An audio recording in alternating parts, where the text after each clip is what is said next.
Fatty लिभरको बारेमा आज चर्चा गरौँ। फ्याट हाम्रो शरीरमा जताकतै हुन्छ, तर लिभरमा भयो भने समस्या किन? नमस्कार, म आयुर्वेद चिकित्सक डाक्टर रक्षा भट्टराई। आज म तपाईँलाई यही फ्याटी लिभर भनेर चिनिने रोगको बारेमा अत्यन्तै सहज भाषामा जानकारी दिन्छु है त। यो यस्तो रोग हो जुन शान्त भएर लुकिरहेको हुन्छ, तर बिस्तारै हाम्रो लिभरलाई अर्थात् यकृतलाई चाहिँ नष्ट गर्दै पनि जान सक्छ। यो भनेको के हो भन्दा हाम्रो यकृतमा चाहिँ बोसोको अत्याधिक मात्रा सञ्चित हुने अवस्था नै फ्याटी लिभरको अवस्था हो। सामान्यतया लिभरमा सानो परिमाणमा फ्याट त हुनैपर्छ, तर जब त्यो फ्याटको मात्रा लिभरको कुल तौल भन्दा 5 वा 10% चाहिँ बढी हुन्छ, त्यति बेला स्ट्याटोसिस अथवा फ्याटी लिभर डिजिजको अवस्था आउँछ। त्यो अवस्था रिभर्सिबल भने हुन्छ। भन्नुको मतलब अर्ली स्टेजमा चाहिँ यसलाई सुधार्न सकिन्छ। लिभर कहाँ हुन्छ भन्दा यो लिभर पेटको माथिल्लो दाहिने भागमा हुन्छ। यसको माथिल्लो सतह दायाँ फोक्सो भन्दा तल हुन्छ। डायफ्राम नामको मांसपेशीले चाहिँ यसलाई छुट्याएको हुन्छ। हाम्रो दायाँ करङले चाहिँ यसको केही मात्रामा सुरक्षा गरिरहेको हुन्छ। फ्याटी लिभरका प्रकारहरूका कुरा गर्ने हो भने यो अल्कोहलिक लिभर डिजिज हुन्छ। एउटा भनेको धेरै अतिरिक्त अल्कोहलको मात्रा, अत्याधिक अल्कोहलको सेवनले गर्दाखेरि चाहिँ देखिने। अर्को भनेको non alcoholic fatty liver disease हुन्छ। यो कहिलेकाहीँ मोटापनले गर्दाखेरि आउँछ, डायबिटिजले गर्दा आउँछ, हाई कोलेस्ट्रोलले गर्दा हुन्छ। कहिलेकाहीँ गर्भवती महिलामा पनि फ्याटी लिभरको लक्षण देखिन सक्छ। कारणहरूको कुरा गर्ने हो भने पहिलो भनेको अल्कोहलको सेवन, मदिरापान, त्यसपछि मोटोपना, diabetes, high cholesterol, excessive iron खाइराख्नु भएको छ भने, सप्लिमेन्टहरू बढी भइरहेछ भने, कुपोषण अथवा अत्याधिक खानेकुरादेखि वञ्चित हुनुहुन्छ, स्टार्भेसन भइरहेछ भने, र केही औषधिहरू ट्यामोक्सिफेन, मिथोटेट्राजेट, डिल्टियाजेम जस्ता औषधिहरूले पनि गर्दा हुन सक्छ।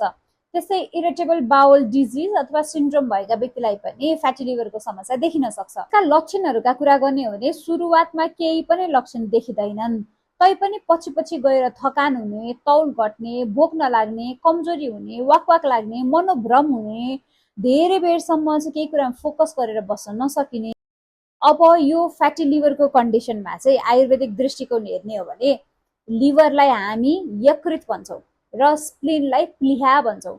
यो दुईटा चाहिँ अङ्ग रगत निर्माण गर्ने प्रक्रियासँग सम्बन्धित हुन्छन्। यकृतमा रञ्जक पित्त रस धातुमा कार्य गरेर चाहिँ रगत बनाउँछ। रञ्जक र पाचक पित्तको कमजोरीले गर्दा शरीरको मेटाबोलिजम घट्छ, जसले चाहिँ प्रतिरक्षा प्रणालीलाई कमजोर बनाउँछ।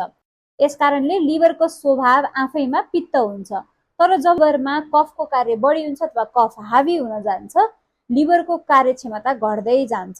त्यसले गर्दा फ्याटहरू जम्न थाल्छन् र फ्याटी लिभरको अवस्था चाहिँ गम्भीर बन्न थाल्छ।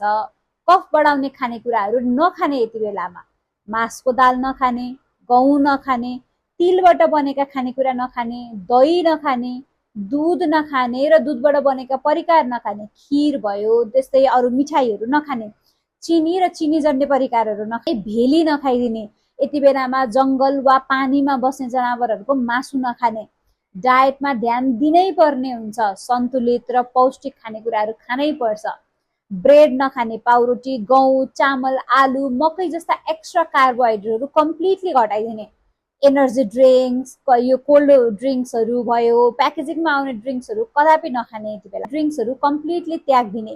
खानामा समावेश गर्ने, अब के खाने त फ्याटी लिभर भएका डिजिज भएका व्यक्तिहरूले भन्दा भिटामिन ई बढी भएका खानेकुरा जस्तै सनफ्लावरको सिड भयो, आलमन्ड्सहरू भयो, हाडे बदाम, पाइन नट्स, पालक, आलस खान मिल्छ, म्याङ्गो खान मिल्छ, आँप खान मिल्छ, मेवा खान मिल्छ, फर्सी खान मिल्छ, ब्रोकौली खान मिल्छ।